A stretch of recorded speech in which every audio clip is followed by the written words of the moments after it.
Hi, everyone. Thank you for tuning in. We're coming back, checking out the Iconist podcast. And as you all know, once again, this is Barry 3D for Deep Dark Delicious. Hey, and on my side is the man, the myth, the legend, the fable. The fable, DJ Rod C. Get it as I. DJ Rod C. Oh, I'm loving it. And so far, you've been with us all the way through the month of October. We've been loving this. It was all a mystical, spooky kind of month. And we're not done yet. We saved, one of the top ones for last, but not least. So before we start all that, we're just going to do our round table of shoutouts. First of all, don't forget to check out my man, Paul Ash, at the Talk Funny, Battlecom, and the Love Doctor. And if you don't know who he is by now, it's a shame on you. Go and check him out. Spread the love. I'm on Battlecom. You can see all the links. I'll tell you where to find those in a second. But look him up, Paul Ash, absolutely for sure. That's one. Two, I just did this show the other day. So by the time you see this episode, it's been about a couple of weeks that went by.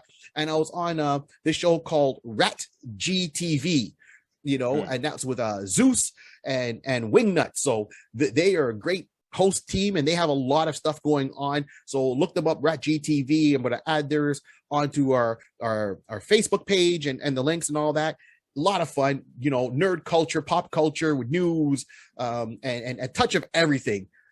Great episode. And I'm not saying that because I was on. It was just as a guest. Sometimes when you're on a show, it's fun to be on the show. So definitely got to look and check those guys out.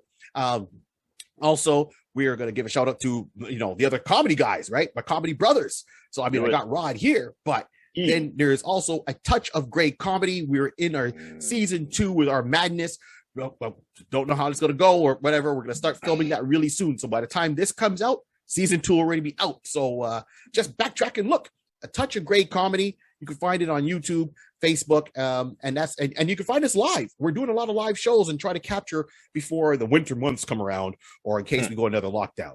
And that's with Zulf Ali. That's spelled with an X, right? So Zulf Ali, Thomas Patrice, myself, Barry 3D Carter, and the man who runs and puts it all together, Dave Sokolowski. So that's a touch of gray. That's us. Check us out live or online. We appreciate it. Love to hear from you.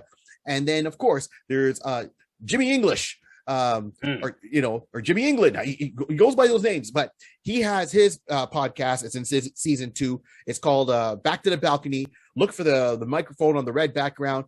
Talking about all movies with great tidbits, a lot of great guests on every episode. I've been on some, going to be on some in the future. Looking forward to that. So that's for sure. And also the man who makes us look so pretty. Jay Bird Digital Arts. If you need any kind of media done, from posters to templates like we have, logos, all that stuff, reach out to Jay Bird. Tell him you heard it here. We sent you there, and he will do it. So when if you look at any of the if you look at any of the posters that I'm a part of when we're doing our live shows, any comedy shows, I would say the bulk of the time, Jay Bird is behind those posters, not just for me, but for comedians. And if you look at some of the stuff, so he's got this that he's put together for us, for Iconist. He's got stuff that he put together for A Touch of Gray. If you look, even my buddy, Mark Trinidad, who was on A Touch of Gray, he's done all that and more. So that's just 3. And that's just a tip of the iceberg. So check out the links. We got that as info at the end. Jay Bird Digital Arts. That's the man to get in contact with. And he's on all social media platforms. And look, he's commented in our video. So you'll always be able to find him. And we always have our links there. So that's for sure. And sum it up, if you want to find me, see what I'm doing, where I've been, where I'm going, what's new, what's happening in my world, just simply go to barry3d.com. Not Barry, Barry3d.com. Has all the links with everything that we do here, there, everywhere, live, online, where it is. Nice. That's where you can find me. And you can find any link that you want to click on and follow us. And go and check out our merchandising store. Our merchandising store, you can get an Iconist t-shirt, you can get a hoodie, you can get a drinking glass, all that helps support the channel. So I really appreciate that. And then I've done enough talking. Let's hear it from my cousin, Rod. Where can we find you? Well, you can find me out on the internet. Okay, so seriously, you can definitely find me out Out on on the internet. Instagram. Yeah, you can find me on the internet. You can find me on Instagram at Mr. Rod C. You can find me at Twitch, twitch.tv/DJ Rod C. You can find me on Facebook at DJ Rod C. Or you can even make it easier for you. Go right here. If you just take your camera and take a scan right here, you get all that information and it's just easy, one click. Bam, bam, bam. Don't worry, we're getting everything set up for B. He's going to get his shortly. We're going to get that all set up too. So it's coming down. But make it easier. You can just come right here and check that out. Take a scan and see, put your camera to it and I say, and there you go. Scan the code. Scan the code. Scan the code. And Scan that's about it. the code. That's So what I'm there we saying. go. That, scan the code. Rod, we love we love it. We hear it. Cool. And Rod, you gotta speak up so the fake people can hear you. You gotta Oh, speak you can't up. hear? Okay, no problem. You Moving with the gotta microphone speak and up stuff. like you in church on Sunday, Rod. You gotta speak Lord. up so We don't need the time for preaching. masses above can hear you, Rod. Okay, I can do that. Don't you worry about that. I can do that. Let you know. You gonna hear me when we get into this. That's what we're gonna do. Oh, Trust okay. me. Trust and believe. All right. So enough for me now, chatting and talking so loudly out here. Let's get into this. Let's get into it. All right, everybody. As you can see behind me, I have the individual that we be talking about. Now, if you don't recognize who he is, read the title first. Then come back and recognize. But read the title and then recognize, and then you'll know who we're talking about. Barry, who are we talking about today? Please let the people know. Right. I mentioned the Rod's belt speak to the heavens can hear him, but right now we going in the opposite direction. We talking about Spawn. Hell, Spawn. Spawny. Yes. Spawny. Spawny, Yeah, Spawny boy. the one, the chosen one. Spawn. We're talking about Al Simmons' Spawn, right? From Image comic books created by Todd McFarlane. We're going into this character today. He's a mystical character. Doesn't start off that way in the very get-go because he's just a normal person. But things change. Things change indeed. How did it change? You may ask. We'll let you know right now. Oh, geez. Let's put it this way. So first of all, he starts off with, Al Simmons. He needed Jesus. So, we'll go back and give a little bit of history. So back in the day, back, and I know I'm making this sound old school. So Todd McFarlane, along with a bunch of other up and coming artists, and were working for Marvel Comics at the time, and they just didn't like how things were going at Marvel Comics. Everyone knows the story of the origin story of Image, and if you don't, we'll cover it one time. But in a nutshell, it was Todd McFarlane, Rob Liefeld, Eric LaSalle, and it goes on. It was a good 7, 8, whatever, working together at Marvel, and the structure at Marvel Comics was if you created a character while you were working for Marvel owned the character, right? Not the creator. So that means if you created a new character, which all these guys did, and they all came hot characters, they didn't get any of that money for the popularity of the character, the marketing of the character. They didn't get as much as they should have. Keep in mind, for a side note, Rob Liefeld created one of my favorite characters, which was Cable. Right? I know we're thinking basic Cable. No, not that. No. Yep. So he took a character that existed, which was Scott's son. Summers. Right. Scott Summers' son, Cyclops' son. Right. And you heard us when we talked about the X-Men episode. If not, just double back and check it out. Gave birth. He went to the future as a baby. He brought him back older than his father because of time travel. And, he came back as he left us. Nathan Summers came back as Nathan Day Spring, twist on the name, and Cable, freedom fighter. And his mom was Madeline Pryor, which was a clone of Jean Grey. Anyways, so Liefeld created that character. People loved it. This came out in the New Mutants near the end of their run before they changed over to X-Force. So he created Cable. But because he created Cable, and Cable was such a hot character at the time because he had all those pockets, it was so cool, and guns blazing. If Cable was made in a movie back then when he was created, Liefeld didn't get any money for creating him. That money would go to Marvel itself at the time. So when they looked at it, just to show you, Todd McFarlane created this character Spawn way back when he was 16. Came up with the basic concept of Spawn at the age of 16. Got into the comic world, started drawing. His style was phenomenal. He was working and had other people writing the storylines, and then he got on to, he was going after Marvel, say, hey, let me write a title, let me write a Spider-Man title, let me do a book on my own. I can write it and draw it. And the old school guys weren't keen on how these upstarts, so to speak, were getting all this popularity. Their books were hot, their books were in the top 10, right. And then finally they said, okay, you know what, we're gonna let you kind of have a project and see how it goes. And that's when Spider-Man had multiple issues. So you had the Amazing Spider-Man, Spectacular Spider-Man, Peter Parker Spider-Man, all these ones. And then finally Todd came up with his, which was just called Spider-Man. Straight to the point. Just Spider-Man. He did that cover. It got released. He wrote the story for it. And because his art style and his storytelling at the time was a breath of fresh air, and it was strong, it was dynamic. They loved it. Issue 1 flew off the shelves. Reprinted. Issue 1 again, after a reprint, flew off the shelves. Reprinted. That issue 1 of the third reprint flew off the shelves. So Todd McFarlane was a hot property, and I'm only focusing on him because we're talking about Spawn. Now, when it went on, at first Marvel was like, oh, okay, maybe you got a fluke. And then, that book was, it passed Batman at the time as sales for, and DC was beating Marvel all the time. And then finally Marvel had a book that, and then Jim Lee was doing X-Men. So it was flying off the shelf. People were going crazy with the gold and blue team with Jim Lee. Anyways, gets there, flies off the shelf. By issue 7, and they're like, hey, Todd, you got a good book there, but good job, Tom. Good job, Todd. Good. So what we're gonna do, right, is you won't, it's a lot of work to write it and draw it. So we're gonna bring in another writer and let this guy write it, and you can just draw the book. And Todd was like, well, look at this. I gave Marvel a #1 hot seller. I proved that I can write a book.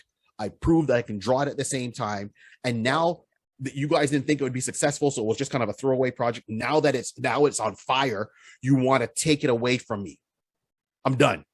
And he had Spawn still in his head. He's like, well, I have this cool character I can bring in, Spawn. And then he saw how things were working. He's like, nope, I'm not going to do Spawn here, because if I create this character, he goes, I know this character's going to be hot, which shows everyone, if you believe in something, do it. Do it. Even when others tell you no, do it. Follow your passion. Believe in it and do it, because what if, let's do what if right now. If he did Spawn under the Marvel banner, 1, the character could not be as dark as possible as he really is. And True. 2, Marvel would own Spawn. Meaning, thanks, Todd, for your service. You're retiring. Here's a gold watch. It's engraved. Have a good day. And now we're going to make a multi-million-dollar picture with Spawn and get the profits. And it's going to come to Marvel and Disney. And we'll just do a little thank you to Todd McFarlane for creating the character. And then, of course, there'll be unrest and people are going to petition. And then it's like, well, you guys should go and show the creators more love, because he wouldn't have this character without him. And it would be a whole online mess. That's exactly what it would have been. How it's kind of turning out a little bit now. So he got together. He rounded up all the other guys that were kind of getting dumped on, that were the upstarts. Let's just call them the upstarts right now. And the upstarts said, hey, we can form our own comic company. And Todd said, I'm leading the charge. Out the door. Down the street to a different building. We're gonna do it our way, right? Like we for Frank Sinatra did it our way, and they did it. And he came up with Spawn, #1, creator owned, 100% his. No one can take it away from him. And all the 2 big houses, Marvel and DC, are watching, saying, what's gonna happen? And guess what? Image is still here today. Right. Okay. Still blowing up. Still blowing up. Image is still here today. And he created Spawn, and Spawn was like the flagship character for that universe. And which was cool and different, because flagship characters for DC, we know, are, anyone kind of Justice League oriented. And I'm just putting in bubbles. And anyone flagship for Marvel is like mutant oriented or altered human, right? So, your Spider-Mans, your Fantastic Four, your X-Men, and, and then, then it was Batman and Superman and Wonder Woman and Justice League and Green Lantern and all and those were So those ones, has an archetype kind of character who's almost the face of the company. You think Marvel, you think Spider-Man. You think DC, you might think Superman or Batman, depending how it goes. But when you think Image, oh snap, Spawn. Right off the bat. Yeah, he started off. They made an anti-hero their flagship person. A lot of other characters are still there. A lot of other books are still going on. The creators okay. But Spawn was there. So Todd McFarlane, that's what he said. Okay, I'm going to do Spawn. He believed in it. And Spawn, issue number 1, came out in May of 1992, which was smart timing. Because, May, and I'm going to mess up the day. I think it's May 1st or May 3rd. Or it's not May 4th. I know it's but early May is comic book day. They call it comic book month. And at the comic book stores, they give out free comic books to encourage reading for young people, to show them how fun it is to read, which is a great promotion. And that's where all the comic book companies get along. So that came out around that time, where a lot more traffic is going to get in there, but to get free comic books, from the comic book stores. And in May 1992, Spawn came to life. Todd McFarlane got to draw it, write it, and did it his way. Mm-hmm. So that's how this character is so important for being, one of the first characters from a brand new company in the world. I mean, there's other comic book companies that were around, but at the time, you keep in mind, DC was on fire with their storylines and characters. Marvel was on fire with their storylines and characters. And some of the guys that helped Marvel get there left Marvel. So, as I said, Eric Larson and Todd McFarlane himself, Jim Lee, Rob Liefeld, you know what I mean? Mark Silvestro, they brought that up and then said, all right, we step in. So they made it hot, stepped out, and then had to kind of almost compete with themselves from what they left behind. All right, and then now we got Spawn. And now Spawn, being the character he is, well, his name is, let's go in his name, right? So he starts off, full name is Albert Francis Simmons, but he goes by Al. Right? I don't call him Francis. Don't do that. No, don't. If you love your life, don't do it. No. We don't call him Francis. And his origin, he was pretty much he's an assassin. He's a government assassin, Black Ops. Mm-hmm. He's worked with different people over the years. So, I mean, he's been part of the CIA and Secret Service, and he was, U.S. Marine Corps, reconnaissance. So he's got all this training and really Black Ops. And Al would go into the field with one of his best friends. So he was married. He would go into the field. He would do whatever Black Ops mission he had to do with his partner. And then he started kind of bucking the system. He didn't agree with some of the missions he was being sent on. Right. Let's put it this way. You can't have an assassin with a conscience. With a moral conscience, exactly. It kind of clashes. Just saying. Yeah. Just for the people in the back. It clashes. It clashes.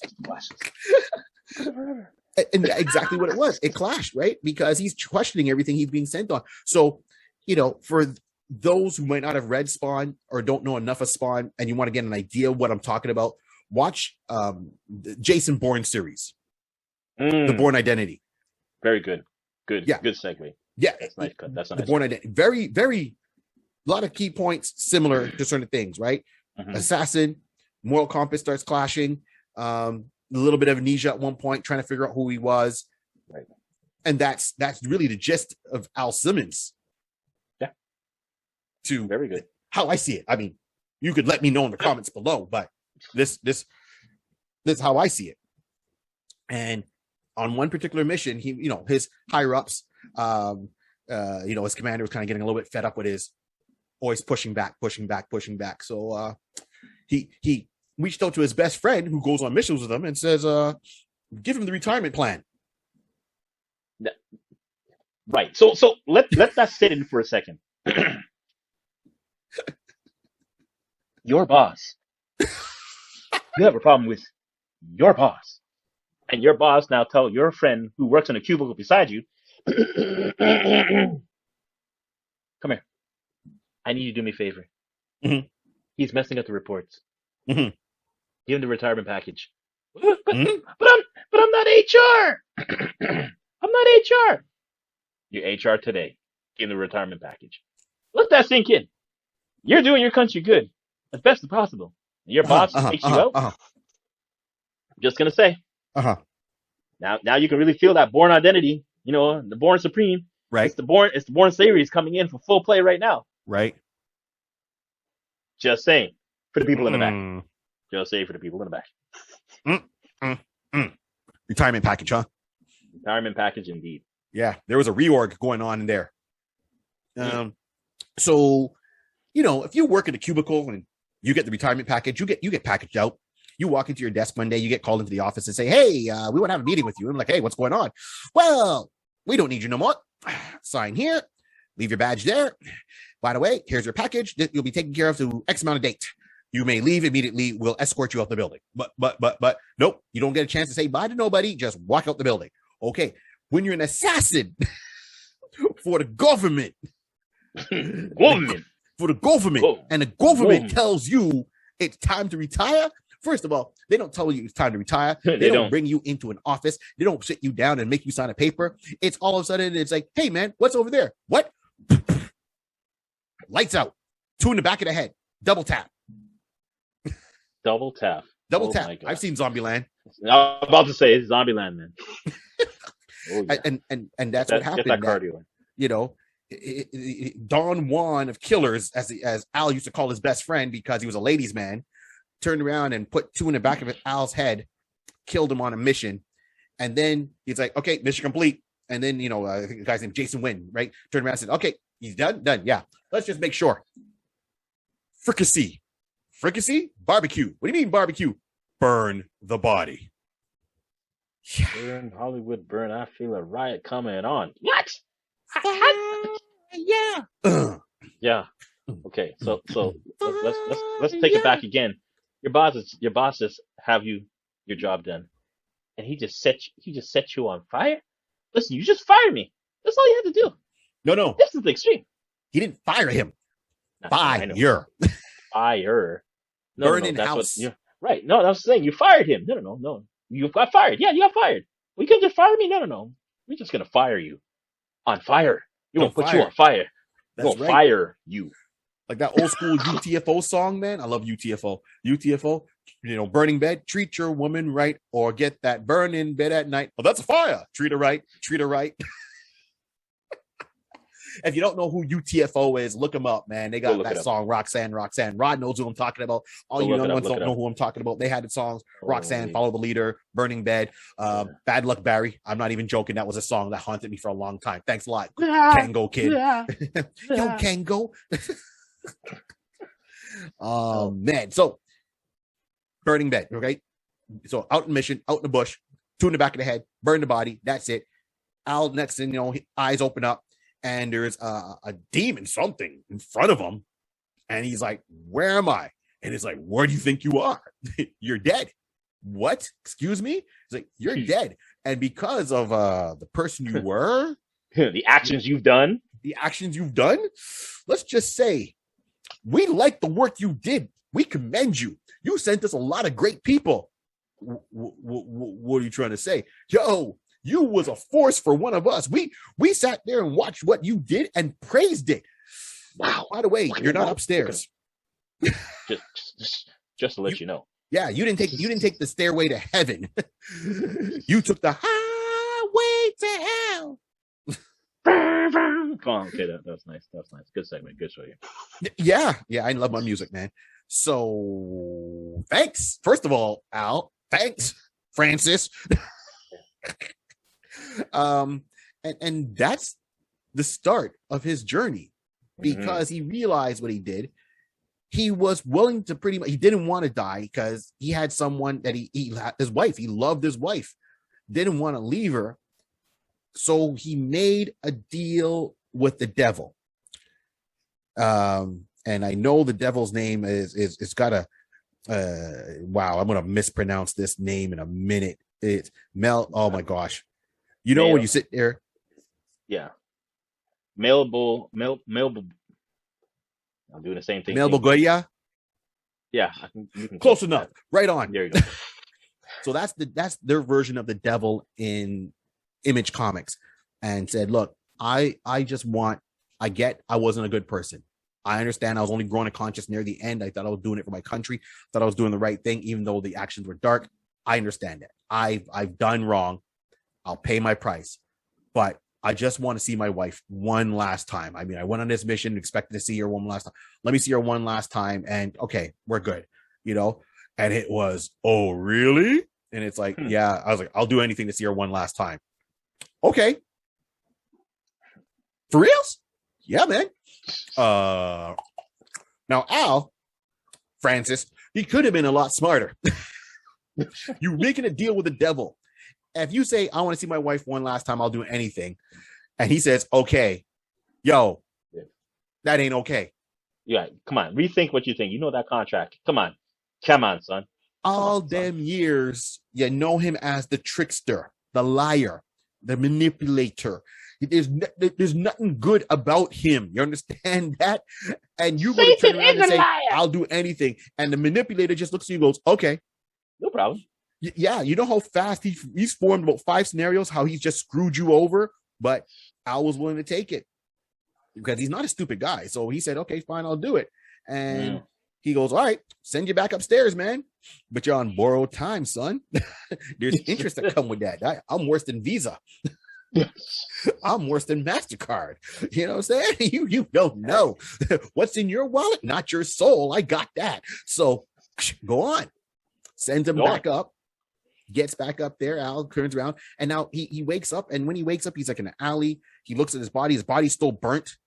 Like he's got 3rd-degree burns, head to toe, no hair, eyebrows are gone. It was horrific. And he turns and he says, "Okay, well, I'm gonna." Has little flashes of his memory, but every time he has he remembers something, it's painful. It's very painful for him. So he turns and says, okay, I'm going to go about my business and try to find my wife. He remembers his name eventually. He starts fighting low-level thugs. He has this power. And every time he starts using his power, a little clock goes down. So you come to realize that this power it's not infinite. He can do almost anything using his power. Like, it causes him, he has advanced healing, shape-shifting, strength, speed.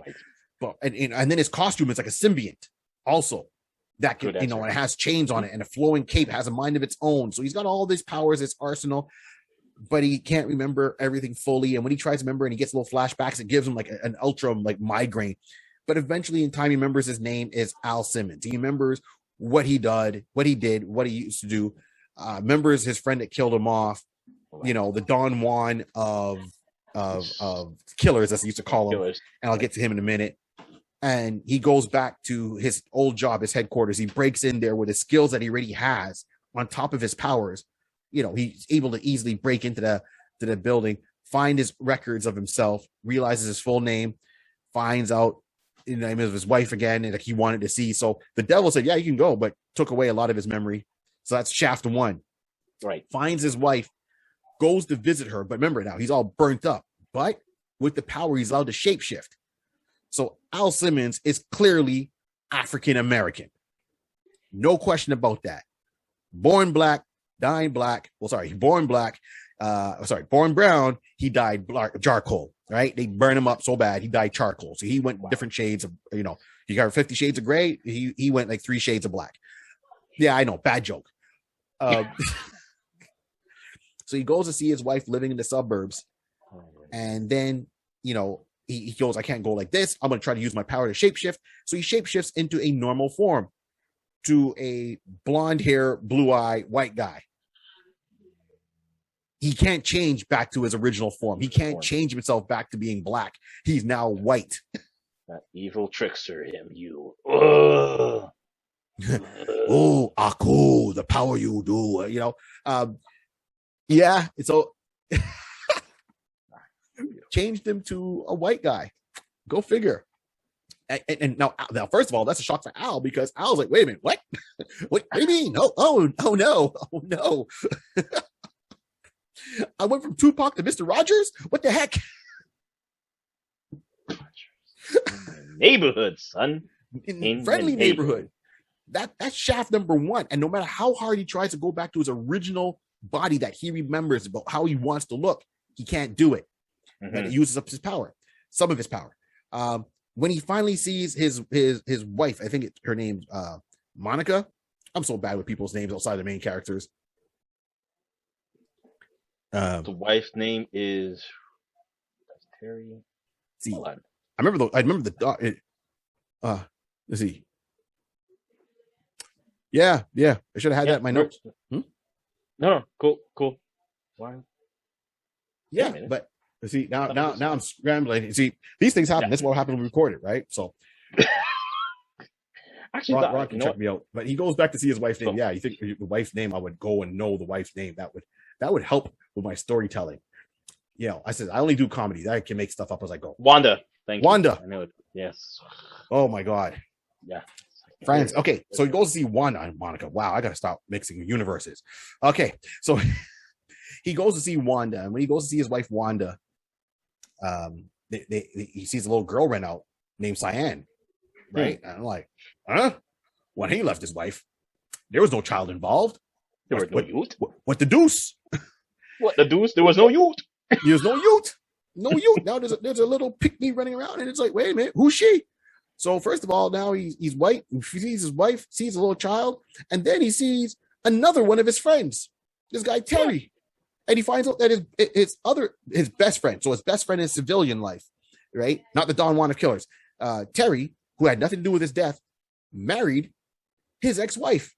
Wait a minute, didn't I just get burned up the other day? Next thing he checks, holy crap! It's been 5 years. What the mama goose is that? Yo, they ain't joking when they say time in hell is eternal, man. You're just like, what? 2 blinks. He went down, had a conversation. Listen, just send me back up. In his mind, he probably figured I was down here for about no more than an hour to have this conversation. Yeah. Then all you hear is SpongeBob. 5 years later. Yeah. 5 years has gone by. So he turns around and sees that, Wanda remarried with his best friend, Terry. Now, thing is, Terry's a good guy. So he hates the fact that Terry is, because to his mind, as you said, Rod, it's only been a couple of hours, right? Right. But in reality, it's been 5 years. Terry is a good guy. And that's what he hates the fact that Terry's married his ex, but he can't hate that his ex is married Terry because Terry is a good guy. She's a good woman. They seem happy together, and Terry gave her what he couldn't give her, which was a child. Right. It's just for lack of trying.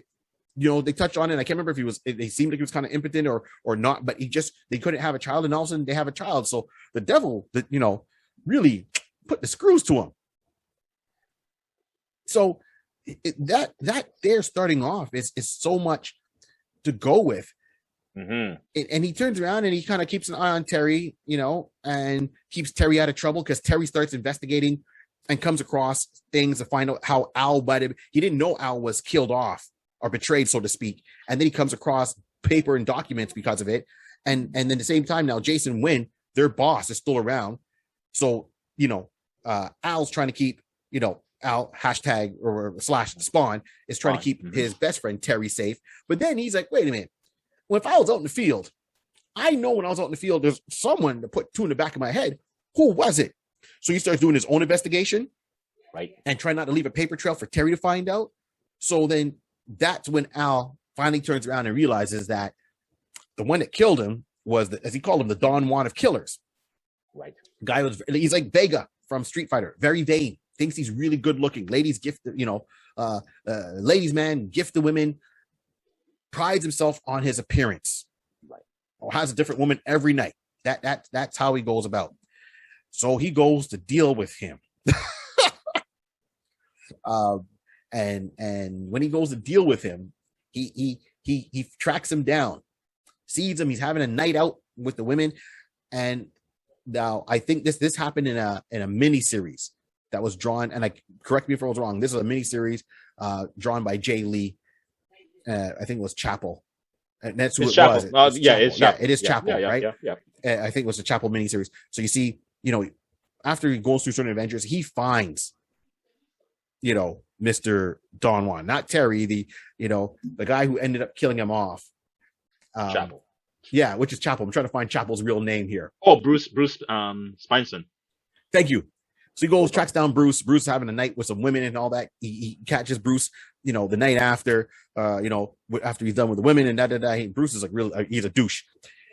And Spawn's like, hey, remember me? And kind of reiterates everything that went on that night when he died out when they were doing that mission.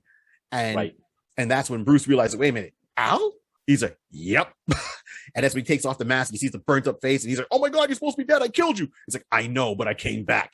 And then you see Spawn's hands start to get, heat up, and steam and smoke is coming off his hands. And he runs over and he grabs his face with his hands and burns off his face, down to the bone. So when you watch, he goes, you like to be a certain way? Here.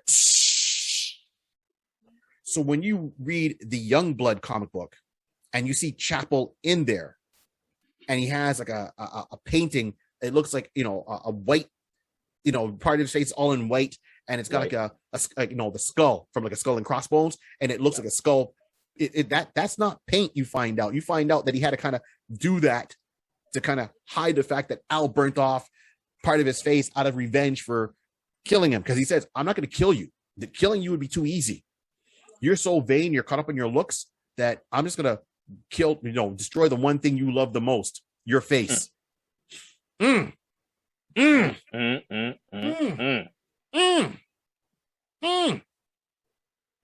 how you get a person. He gave him 5 across the eyes and melted the face right off. One fell swoop. Swoopy. Turned his face to melted ice cream. I was like, geez. So that was what happened, and that's how Chapel became Chapel, because Chapel at this point was still kind of the wild man, the gunslinger who was on Youngblood, which is a government-funded team, and Youngblood was almost run the same way as if you watch The Boys and you see the 7 in The Boys, how it's very corporate oriented. That's how Youngblood was run at the same time. So they had to spin that and do certain things and hide the dark parts of his past, but that's how it came about. Now, going forward, Spawn himself said, okay, well, I'm going to fight the good fight. I'm going to try to redeem and do my time here as much as possible. And he fought, as I said, normal mob gangsters in New York. He had to fight a cyborg that was the mobsters hired to try to kill him off. Overkill. And he wrecked him. And then it goes on. And a lot of the storylines that happened with Spawn, he brought in like cool characters. There's Violator, who was another demon that was acting as his mentor, but he was working for Malebolgia. And then those two fought, right? And he kind of tore away from him. He was hanging out with these guys in the alley, like all these homeless people. And he was named, king of the street, or king of the street people. And he would hang and protect them. But it was a guy in that alley that seemed to understand a lot about the power of Spawn. And you realize he had some ties with that himself, but he was trying to help Al. He wasn't there to double cross him. So a lot of good history and writing that McFarlane has done on this book. And this book right now is the longest running creator owned book. It's just past the 300 issue mark.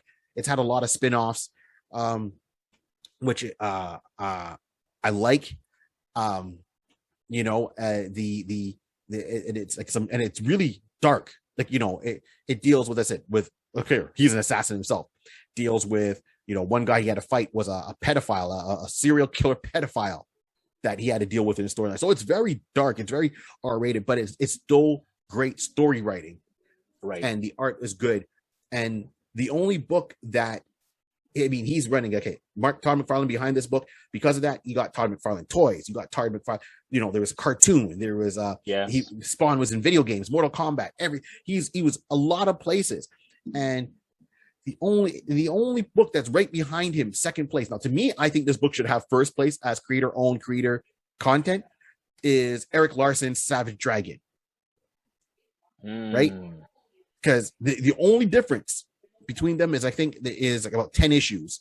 But why I would give it more to Eric Larson, in my opinion, would be Eric Larson has drawn every issue of Savage Dragon. Well, I'm sorry, the main run. And when I say every issue, okay, he does take time off. Sometimes they're guest artists. So let's go percentage wise.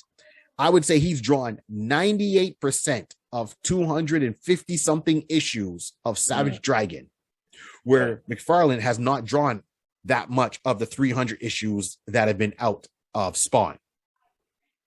Gotcha. If you look at a percentage kind of way about it. So, but I'm not taking away anything from him because they made some great decisions. Strike out on your own. They made their money how they had to make their money. So that was great to hear, and it gave us all this. So this is the world of Spawn that we are in.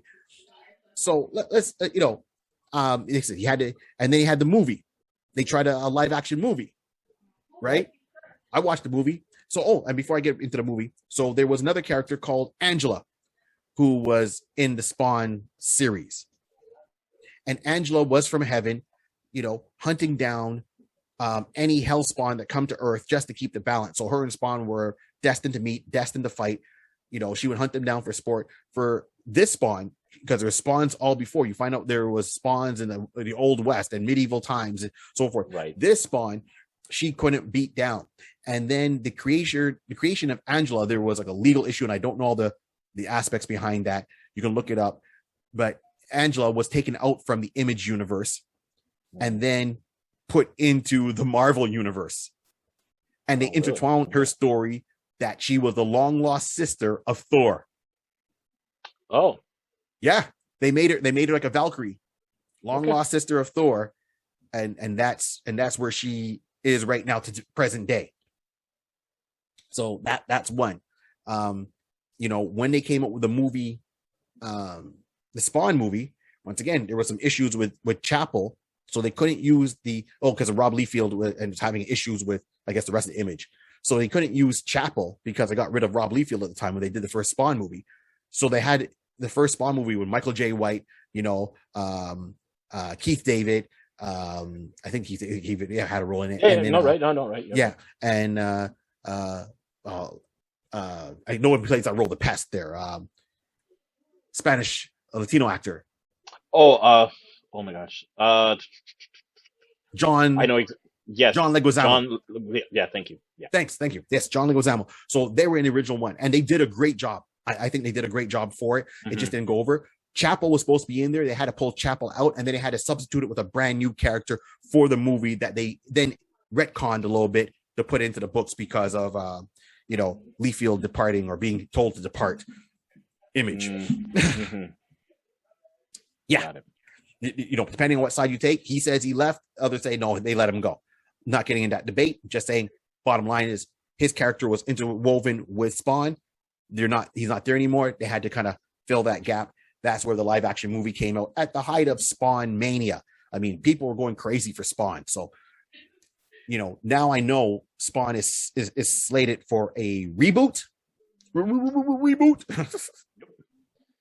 And we'll be back. Yeah. And they've already cast him, which is fine. So no surprise. I mean, if you know. So Jamie Foxx will be Spawn. Right. Okay. So that's it in a nutshell. That's the history of it. I know I've done a lot of talking, and there's a lot of Spawn. I mean, there's so many storylines. There's miniseries. There's one where the Wildcats had to team up with everyone in the Image universe to go to the future to fight Spawn because his evil side of Al just overwhelms and he takes over the Earth, and they had to fight him. And that storyline was so great. It was so massive. Image did things that were, they put some challenges up, but I think they really nailed it. Like there was a whole 25.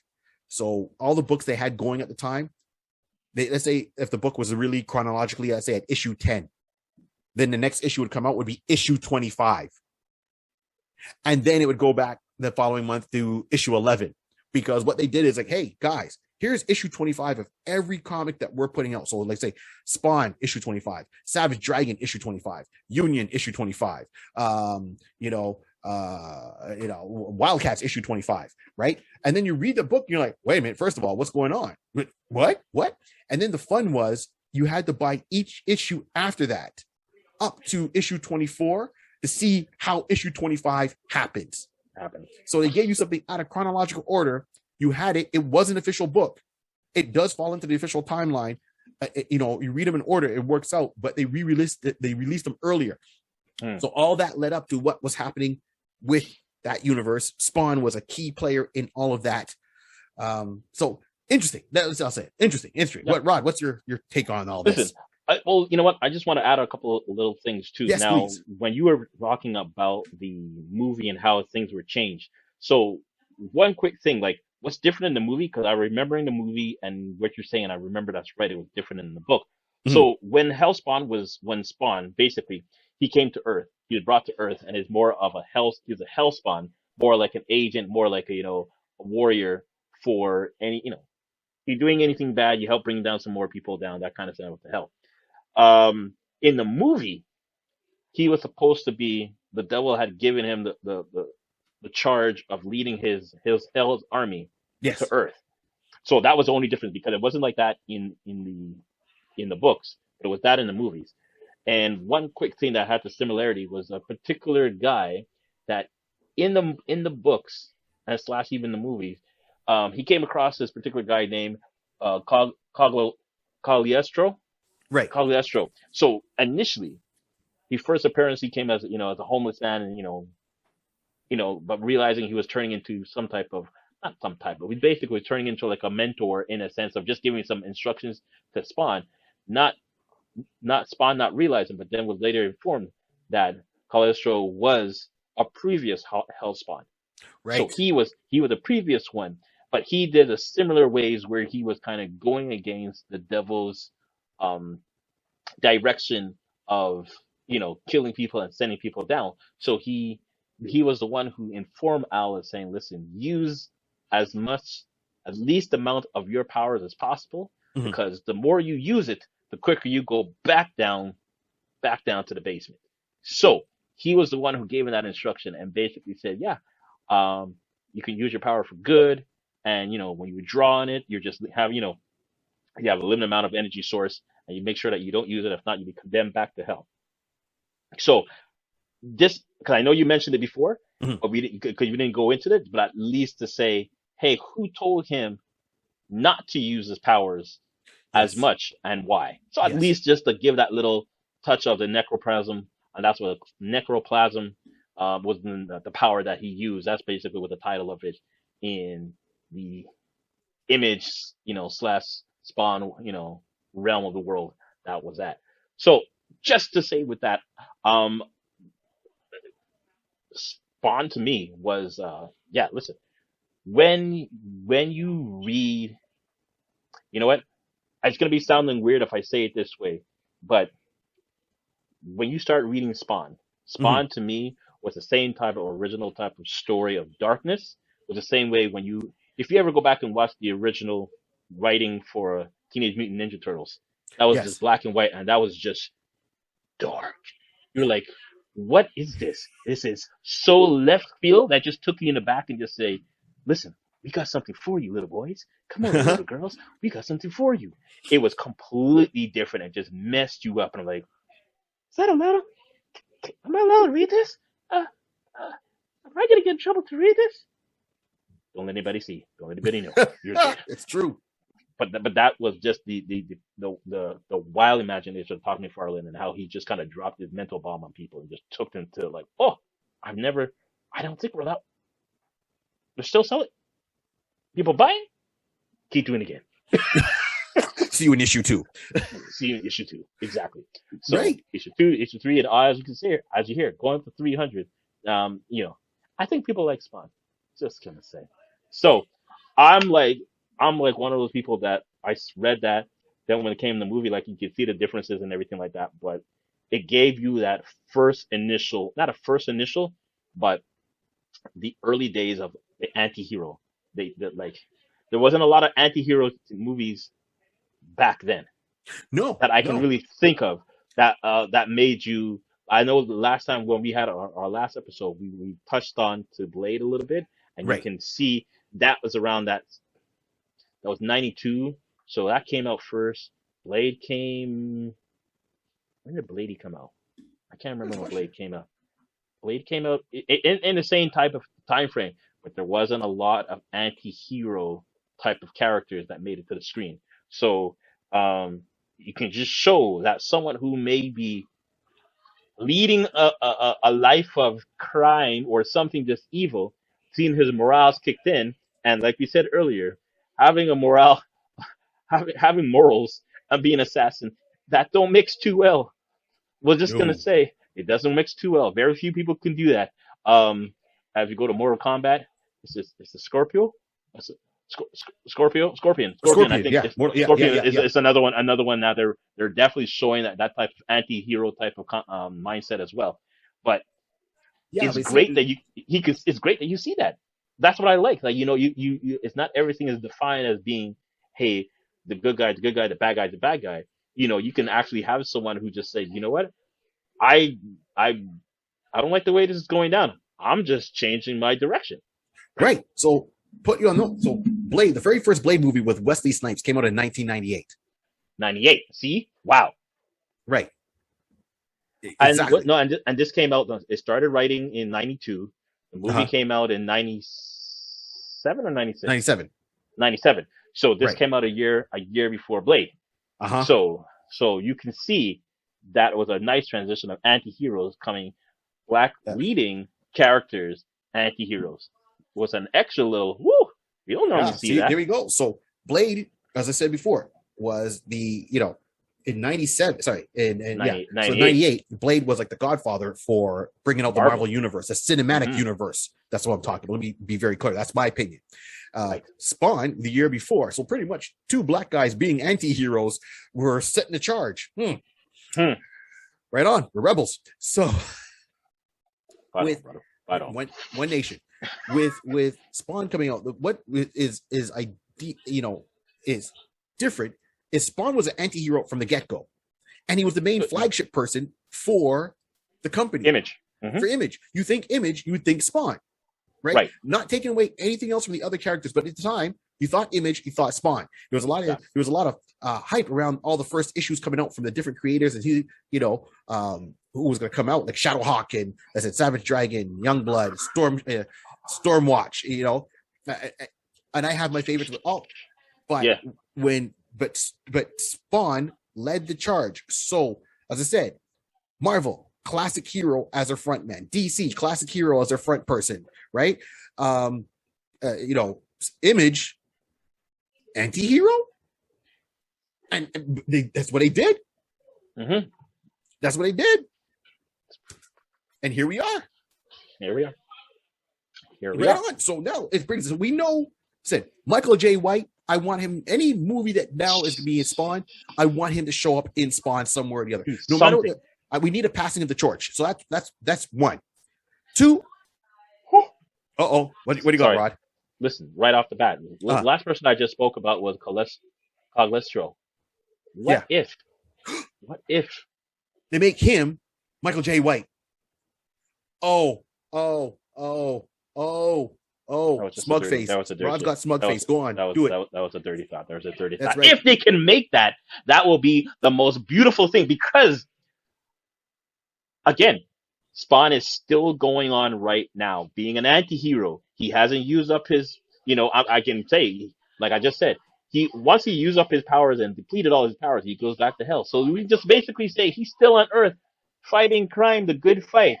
So he could be basically an alternate universe version of Cogliostro. Sorry. And that would be that'd be perfect. Yeah. That'd be a perfect entry to have him in there. And at least let him be feeling like I'm back in the game. I may not be the title man anymore, but my hand is still in the mix. Let my hand still be in the mix. That would be a beautiful setup. That's oh my god. Because see, that takes place. Okay, so Spawn, my head's blowing up. So Spawn takes place generally in New York. That's where he starts off from, right? New York homeless people. So yes, there's white homeless people, there's black homeless people, there's homeless people of all creeds and colors, whatever. So just because they change the character from white, the comic book he's white, but if they make him black, it's not and make Michael J. White. Yeah, come on. Right. People would lose just to have him there. Even now, I'm losing. So with the Jamie Foxx coming out as Spawn, give Michael J. White, let him be the homeless guy. If they haven't started production already, I hope it's not. If they haven't started production, do that. If they've already started, I hope Jamie had this foresight and someone had this foresight and whispered in your ear, and he's letting nobody know about that. Because that'd be beautiful.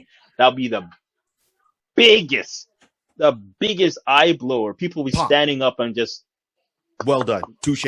oh my gosh, is he? And now people's heads will start to flipping. Like, so is he Spawn? No, he's Spawn. But no, he can't Spawn. But he is he our no? No, he's from another universe. And is this most? People will be fainting like the cabbage man in Avatar. Exactly. So okay, so that loving it, staying with it, and no matter what. So I said, and I'm not taking away from Jamie Foxx, but we came up with our own ideas. Who else could have played Spawn outside of Jamie Foxx, right? And I'm gonna pull up mine here. Rod, you got your guy ready? Listen, I got my guy ready. So so you know me, I'm the type of guy, I try to at least be the technical aspect of it. What is this character? Who is this person? So Al Simmons is basically, a government, CIA operative, black ops under the radar. We don't know who he is. He's a walking ghost. So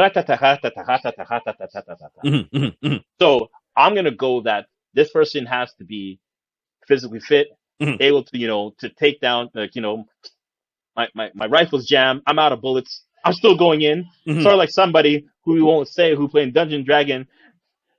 And I run into a dark room. Roll the dice. What should you do? Should you stay outside and wait for your partners? Or should you just run in? Someone who's not me roll the dice and said, I'm going into the dark. Start stabbing up orgs and stuff like that. Doesn't think about it first. Just go in. Like I said, it's not me. Anywho, I still have those memories. So I need someone who can fight, who has that ability, and I'm going for. So the good thing about this, we've declared that this is an Image universe. Yes. Okay. And not a DC universe and not a Marvel universe. No. So with me saying that, you can kind of probably figure, I'm kind of using someone. I would like to use someone who's already been in one of the universes. Okay. And I want to bring him over here. I would like to bring Winston Duke to the forefront. Winston Duke. You may ask, who is he? Who is he? Winston Duke, we know him from a couple of movies, but we're going to go by the obvious one. I'm going to say off the right back, is from Black Panther, M'Baka.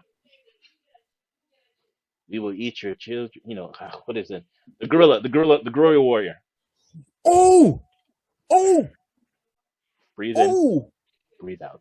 Oh, the white gorilla tribe. The gorilla tribe. Okay. Yeah, breathe in, breathe out. Now, because of that, I wanted to bring him in. Yeah, because he's a leader. So he's already a leader. So he has the leader mentality. He's basically the type of person I'd say, like, okay, I'm in a situation. I know what I got to do. He came down from the mountains to take leadership, and he's like, listen, I know what I got to do. He lost, but he took it with stride. I'm now gonna go with he's a warrior, and now we're gonna flip over. I don't know if you ever seen Spencer Confidential. Right. Spencer Confidential is basically, I would call it, the reboot of Spencer for Hire. Yes. He played Hawk.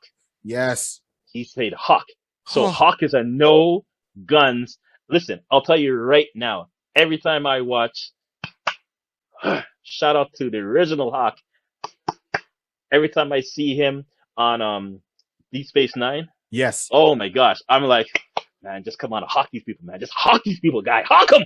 I'm like, boy, you guys don't know. If you wrote the character in, because sometimes you seem like he's getting his character. I'm like, woo. I'm like, he's doing the hawking. Avery Brooks, man. Avery Brooks. I'm like, Avery just he's doing the hawking. He pulls away. So I'm at least going at now in the sense of and now he also he was with him and in Us. So he was the other second main character in Us. Right. Well, it was the one so that's the horror thriller type of movie. Yes. So I'm now taking these combined movies, at least the obvious ones you can see. You can say he's played these type of characters. He's played the leader, warrior, fighting man, hawk fighting man, no nonsense, can take a man and run him Yeah. down kind of scenario. Us, Yeah. he's played the horror type thriller type of, superstitious type of mystical type of scenario. So he can understand the realms of hell and being a hell spawn and stuff like that. So this is where my mind is thinking like, you know what? It won't take too much just to need him in. Just like say, okay, I want you to just take a little touch here, make it your own. And I feel that we would have a nice character coming out from Winston. I feel that it would be a nice character for him to play Al Wow. Simmons. Okay. Okay. Yeah. Okay. Wow. All right. Wow. Oh, that good.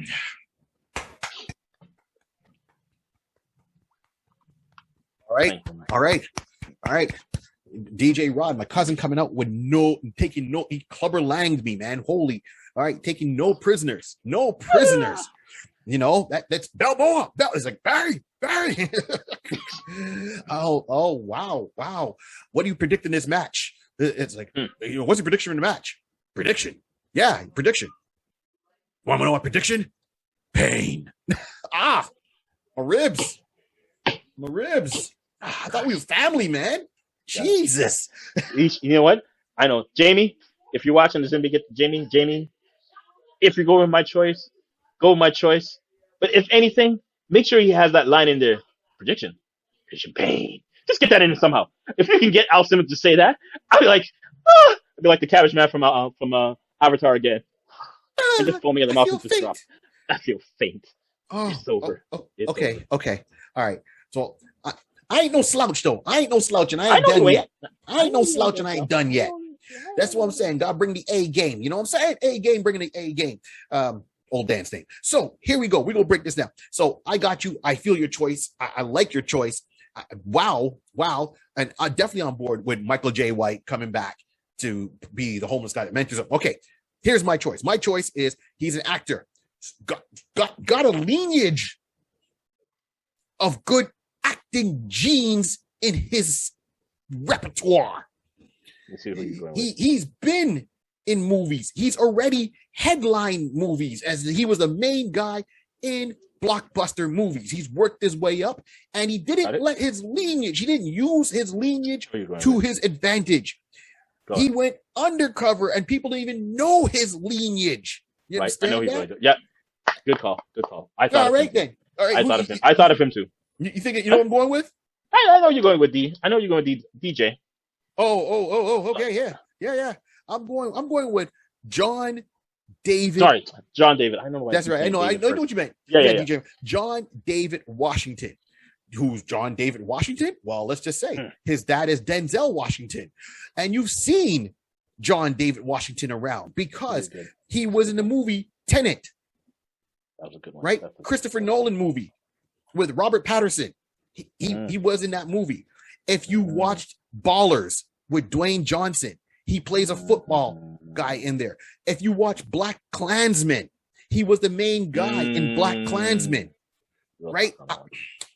With my other boy there who was running Topher Grace was in it, and the other guy from, I can't remember his name right now, but from he's the lead on the show there, New Amsterdam. I love that show. He was in, so he's a strong actor.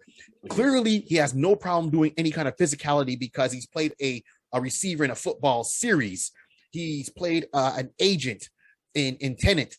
And so physicality, Black Klansman, he was playing a police officer. So he's used to the running, the jumping, the shooting.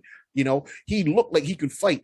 He's always got that beard, and he'll trim it down. But when he starts throwing, when he throws down, he throws down. And he's an actor that has no problem doing fight scenes, as opposed to being, some that don't. So this is who I was going with, John David Washington. If I had to say who would be Spawn, this would be Spawn. He can convey that emotion. He can connect with the audience, convey the emotion on screen with a proper casting and director there. But he would bring that fire, I mean, shoot, look at Denzel Washington.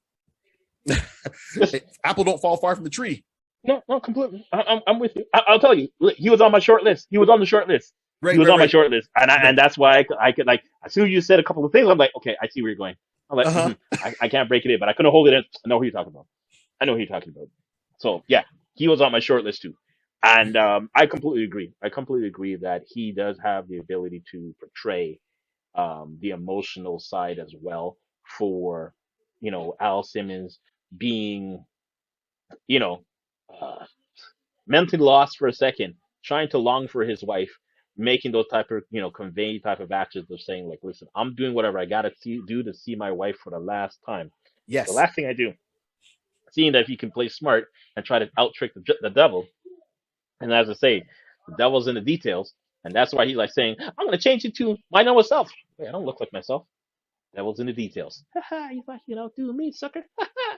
But I can see John being able to do that as well. So I mean, we got some good picks here, man. We got some good picks. We got some good picks. I won't even lie. I'm not even gonna fight that, man. I can't No. even say, no, guy, mine gonna do good, guy. Just trust me, guy. These are both strong actors, so there's only one thing left to do. You know what we do at this point? We're gonna put the link below, both names of the actors with our picks, and we're gonna put it on straw poll and let you guys cast a vote. And we'll talk about that. We still have other straw polls we have to talk about. So I'm going to re-release some of those, kind of, let them go a little bit longer, but we're going to cut that short. But I want to add this on there. And we're going to do a whole episode on maybe all these straw poll decisions and go back over some of that and do a whole recap on some of them. So that's it. So once again, I'm going with John Washington, and Rod. Who are you going again with? I'm going with Washington. Oh, sorry. Was it John Washington? I was like John. Yeah, I know you got me messed up with Winston Duke. Okay. Winston Duke. So you're going Winston Duke. I'm going with John David Washington. Yeah, Washington. See, there's a lot of Washingtons in the name. Yeah, I mean, that's it. That was like this is what confused us. Right on. So that's what it is. Thank you once again, everyone, for tuning in to the Iconis podcast. Remember, like, subscribe, share, tell everybody, spread the word. Show some love. And as I said, scan the code behind Rod. I will have my up soon enough and be able to share. And as I said, follow the other people we told you to follow. I mean, there's a lot of good content out there, and everyone's home. TV's kind of boring. So, if you might not want to be, you don't have to be dedicated to this channel. You can watch us and watch others at the same time, or listen to others at the same time. That's all we're trying to say. Rod, any last words there, Rod? Listen, again, make sure you hit the follow and subscribe button down below. Listen, any support you have with us, we'll greatly appreciate it. Listen, we're trying to build a community and make sure that everybody enjoys what we're dropping on you. I'm sure you guys are going to enjoy all the little nuggets we probably dropped on you and little reminders, and just give you started to remember and having all that kind of fun. As you could tell, we like having these kind of conversations, and we just enjoy it to the fullest. So want to make sure that you guys continue just roll with us. Listen, we're going to have some fun. Hold on and stay tuned, because the next one is just going to be just as crazy. That's all I'm going to say. Yeah. Going to have some guests coming up soon. So that's awesome. So on that note, thank you for tuning in. And remember, this whole world was started with a pencil, a piece of paper, and imagination. Keep on dreaming. We're out. Come on, son! Smoke! Hellspawn! Smoke bombs, Hellspawn. I don't know. But I'm not getting the normal people. I'm just here. I'll just disappear. Digitad. We're not in budget.